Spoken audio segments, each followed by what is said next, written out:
Let's start with Penn State. I don't think many people expect Penn State to get a huge challenge from Villanova this week, but they've got a bye week, and then they've got Oregon. So this is the week to kind of get their offense into gear. What have you seen so far, and what do you want to see this weekend? I think the challenge for Penn State is, irregardless of the opponent, it's mental. You know, and expectations are a double-edged sword. We all believe that Penn State is capable of competing for a national championship this year, but that does carry a certain weight.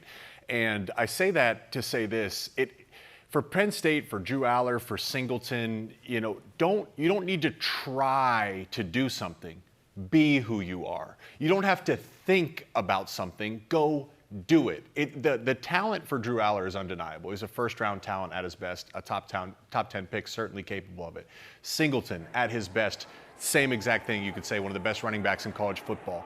But what I see on tape right now is guys thinking. They're carrying a weight, almost like they're trying to prove something.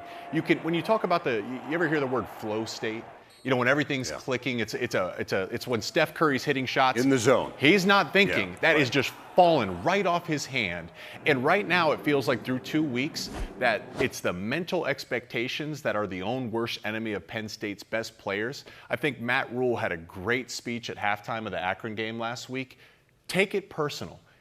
Make it personal, especially in the run game for Penn State. Make it personal that people are wondering what's going on. It's good to have a chip on your shoulder.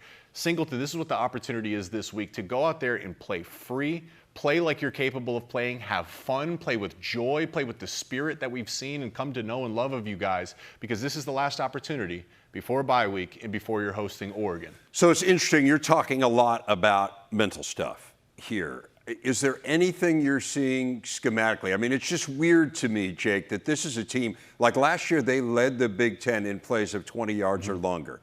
This year, and again, small sample size, I get it, but they're 10th in plays of 20 yards or longer. So is there something else at work here, or is it simply what you're talking about, mentally not executing as well as they could what's been put in front of them? I don't believe play calls are the issue. I believe they're so close. They're so close, but it's one little thing. And, you know, the best running backs, there's a few times where Penn State had a well-blocked play and Singleton is untouched into the second level. It's 7 yards before he gets touched.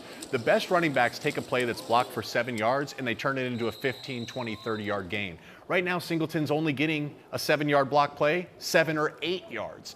Drew Aller, we raved about how he looked in the opening weekend.